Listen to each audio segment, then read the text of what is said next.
Hey, it's Zayden from Reap What You Sow Gardening. In this little toad podcast video, this is not Zay Talks or Story Time or Zay Reacts or Zay Cooks. This is no, it's not Little Toad Podcast. This is the Great Pumpkin Podcast. So we have two podcasts, the Great Pumpkin and Little Toad. So in this episode of the Great Pumpkin Podcast, we're going to be talking about permaculture. But before we do that, I just wanted to say real quick that our pumpkin vine is starting to grow like crazy now. In the other video, I was like, oh my god, why is this pumpkin vine look so sad and sad? Is it gonna make it? Well, it's making it, but I just have to keep it out of direct sun because that's the worst, okay? The sun has UV rays, it just cooks the soil, so don't keep them in direct sun. Okay, same thing. They're like your eyes. Okay, when you stare into the sun, your eyes freaking burn and all that stuff. So don't keep them in the sun. They don't like that fully sun, but they can grow in shade. You know, they're cucurbits. I mean, they can grow in shade. They're just pumpkin vines. So permaculture. What is permaculture? You may ask. Permaculture is, and I'm in my rocking chair, not just rocking in floating space. So, what is permaculture? Permaculture is, what is it? I keep yawning. I'm sorry. I keep yawning. It's ecosystem. You're growing a living ecosystem with life in the soil. There's no life in the soil, it's dirt, okay? Okay? You can't have soil without life in it. That's true.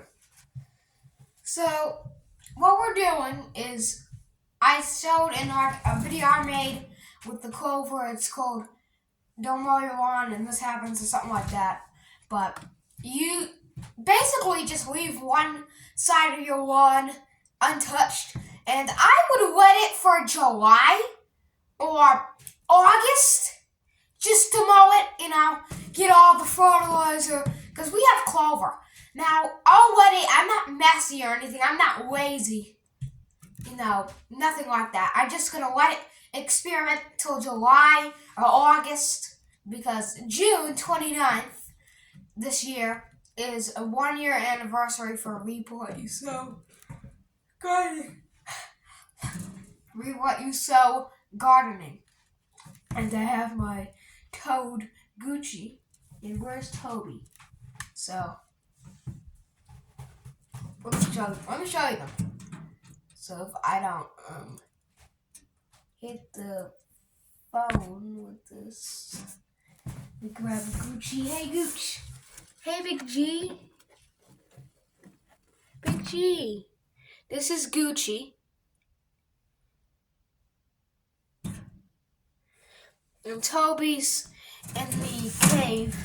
So, always wash your hands after handling frogs, toads, and that such. So, what we're doing is we have white clover and the white clover. What the heck is making me yawn? I don't know what the heck makes me yawn so much. White clover is a type of legume in the pea or bean family, Fabaceae, and in the Fabaceae family, there's, probably things you never heard of. Mimosa trees, red buds, clovers, they're in a bean family, so, yeah. Vetch weeds, those vetch, with those little pods that kind of look like, cracked peppercorn, those little balls. Yeah, that's vetch in the bean family. And all that stuff sheds nitrogen, except for I don't think mimosa and red buds do, cause they're trees. But I don't know. But the thing is, these things dwell in soil that has no nitrogen. They don't really like nitrogen because they produce it already. They want to be in the soil that's loamy and crappy and just junk. So that's why they transform soils. Okay, they stop erosion. They stop, just overall, and just make it nicer. And if you don't mow it for a long time, of course it's gonna fill in other spots that are splotchy on the yard.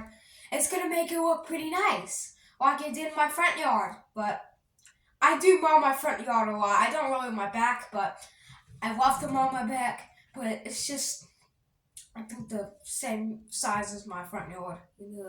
Front yard is huge.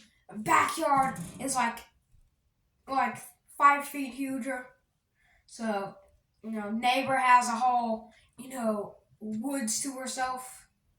So, and also, we've been finding blackberry canes, wild blackberry canes coming up in the yard. I have to dig them out because I already have blackberry cutting. So, that's growing. And when I do the greenhouse videos and all that stuff, high tunnel, whatever you call it, polytunnel, you're probably not going to see that black toolbox anymore because it's in the farmall barn. The reason why I can't show it anymore is because, well, it falls over now because it's actually the top of another, toolbox. So I had to put that in the farmall barn, and right in that spot, I just put a chair, and, I put the chair like this, the pumpkin plant's here, so hopefully it'll be a little shadier, so there's not, really any sun beaming on them. Cause you don't want sun on them. I'm so sorry if I keep yawning. I don't know what makes me yawn. I haven't been yawning all day, but now when I choose to make a video, then it's just yawning. But what else am I practicing? Horticulture, agriculture. What's that other thing that I'm doing? Orchard. So let's talk about.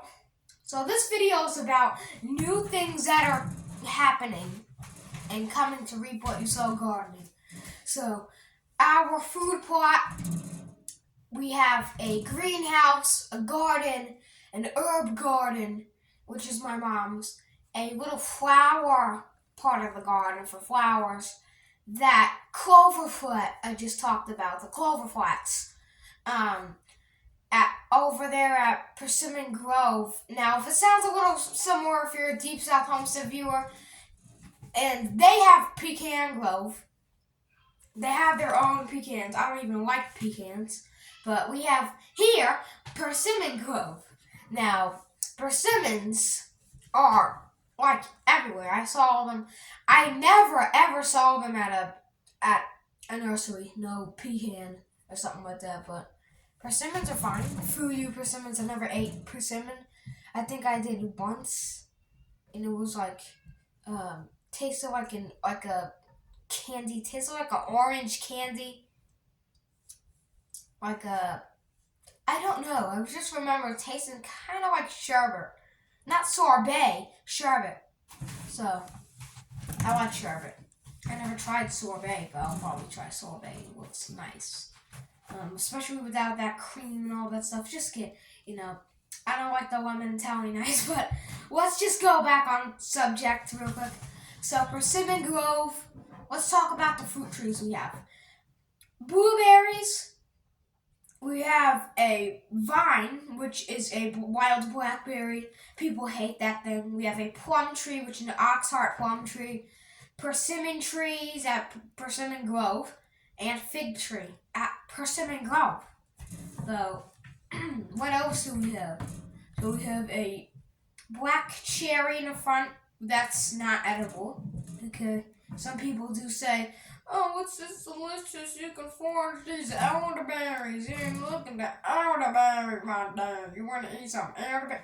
I looked on Google and I typed in elderberry. Wait, no, I typed in poisonous plants of where I live. And it also pulled up elderberry. So elderberries are poisonous. So don't keep eating those things because those are poisonous.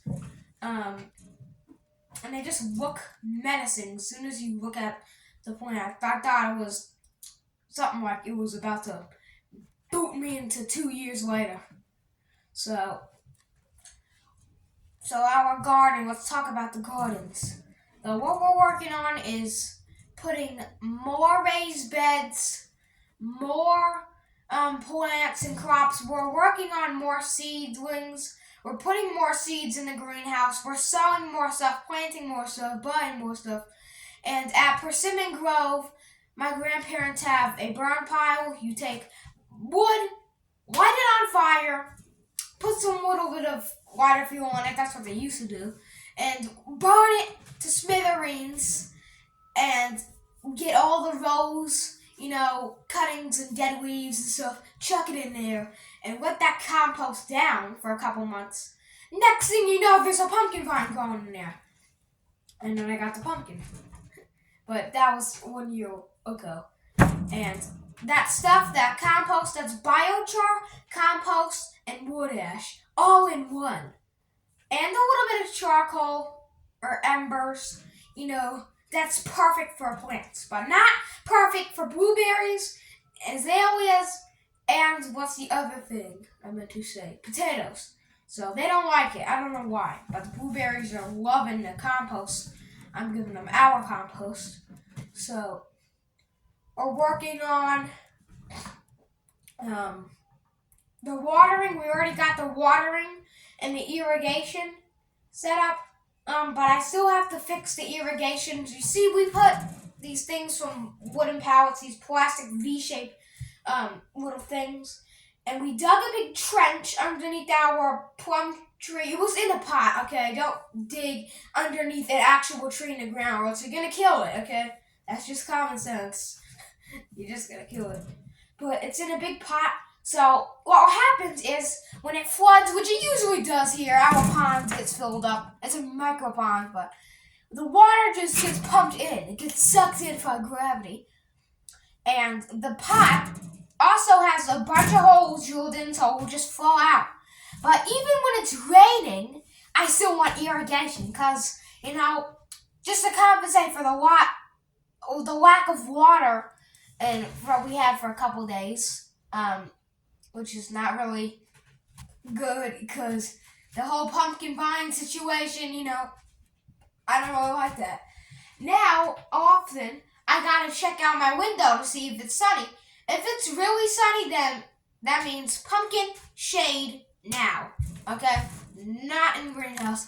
It's in the greenhouse right now, but, yeah. We also got baby gates. I made a video on baby gates, how you can use them for trellises. Go check them out. I'll probably put them up in a card somewhere if I edit this video with cards on it. And the baby gates serve a dual purpose for cucumbers, probably sweet potatoes. What we got so far, tomatoes and cucumbers and a pumpkin vine. The pumpkin vine will just go sprawl out because it's too heavy, okay? Tomatoes and cucumbers, yeah, they're fine. They're fruits. And also, pumpkins, cucumbers, and tomatoes, some people think they're veggies and like the stereotype, oh, look at these vegetables I have. Look at this basket of tomatoes. No, that's a fruit. I mean, vegetables are roots, leaves, tubers, stems, all that stuff. Sometimes seeds, sometimes flowers if people eat flowers. I don't eat that. But, so yeah, they are fruits. They are fruits that we're growing. So we're growing a lot of fruits. But I still, consider them as a veggie because I'm too lazy just to say them all because I have so many fruits and veggies.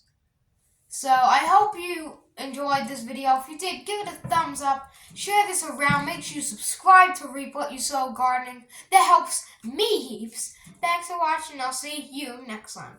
Keep on growing.